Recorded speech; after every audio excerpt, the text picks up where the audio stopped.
Jade plant हा खूप सुंदर दिसतो, पण तुम्हाला जर वेगवेगळे आकार द्यायचे असेल, त्या आकारात राहण्यासाठी बघा तुम्हाला अशी वरच्यावर कटाई करणं खूप आवश्यक आहे. कारण ह्या वेगवेगळ्या फांद्या जेव्हा फुटतात ना, तेव्हा हे प्लांट आपला आकार म्हणजे दिसत नाही, तो वेगवेगळ्या म्हणजे एकदमच जास्त दाटपणा येते आणि अशी कटिंग केल्यामुळे झाड घनदाटसुद्धा होते. म्हणून हे काम करणं आवश्यक आहे. आणि आता पाऊस वगैरे तर काही नाही, पावसाची वाट पाहणं सुरू आहे. तोपर्यंत बागेमधलं हे महत्त्वाचं काम केलं, तोपर्यंत लक्ष गेलं या फुलांकडे. फुलं आता हे हँगिंग प्लांट तर लक्ष वेधून घेत आहे माझं, कारण छान फुलं यायला लागलेली आहे. छोट्या छोट्या कुंडीत खूप छान. परत जेट प्लांट राहिलेला बघा, याला मी असा गोल आकार दिलेला होता. तो आकाराच्या वर आता मागे मी त्याला दोरा बांधून केलेलं होतं, पण आता बघा परत कटिंग किती निघत आहे आणि एवढी कटिंग आता परत आपल्याकडे झाडं तयार होतात. अशाच पद्धतीने एक प्लांट आल्यानंतर अनेक तयार होतात. हे कटिंग तुम्ही लावत चला आणि नवीन नवीन आकार देत चला, किंवा असे सरळ जरी लावले नाही का कुंडीत, तरी खूप सुंदर दिसणारं हे प्लांट आहे. आणि हवा शुद्ध करतेच, तसंच पॉझिटिव्हिटी एक बागेमध्ये आणते आणि दिसायलाही सुंदर दिसते. ग्रीनरी पसरणारं हे झाड आहे. आणि बघा आता इथे थोडंसंच आकार बाकी राहिला द्यायचा. आज हे महत्त्वाचं काम केलं, म्हटलं चला आता ते जे काम केलं ते तुम्हालाही दाखवते.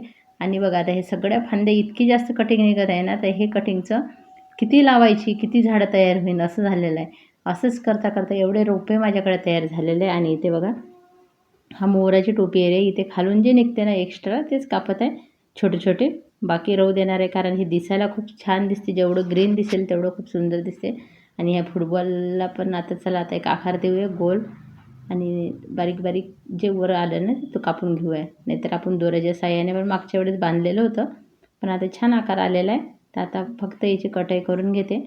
आणि बघा किती सुंदर दिसायला लागले हे प्लांट. आता सर्वच आपले सगळे प्लांट दिसायलाही सुंदर दिसतात, कमी काळजीमध्ये चालणारे आहे. खूप काही 1-2 दिवस तुम्ही याला पाणी नाही दिलं, 3-4 दिवस तरी चालून जाते. कारण ते आता या झाडाला एवढी पाण्याची आवश्यकता नाही पडत. आणि मी जेव्हा माती सुकलेली असते ना, तेव्हा मात्र मग पाणी देते, किंवा खताचा उपयोग पण जे असंच करते, जे सर्व झाडांना देते.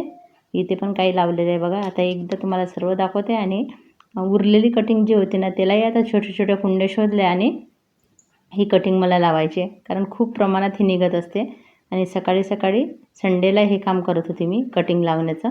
ही कटिंग 1-2 दिवस तुम्ही कापलेली तशी पडली ना तरी तुम्ही लावू शकता, असं नाही लगेच लावावं लागते म्हणून खराब होते. असं हे झाड आहे. आणि ह्या झाडाचं धार्मिक सुद्धा खूप महत्त्व आहे याला, कारण या झाडाला शुभ प्लांट असं म्हटलेलं आहे. आणि सकाळी सकाळी बघा हे असे काम करत होते. आणि एक नजर परत गेलेली आहे ह्या झाडांकडे, सर्व टोपियारीकडे. बघून मन प्रसन्न झालं. तुम्हाला कसे वाटलं नक्कीच सांगा ना. आवडत असेल चॅनलला लाईक, सबस्क्राईब, कमेंट करा. धन्यवाद.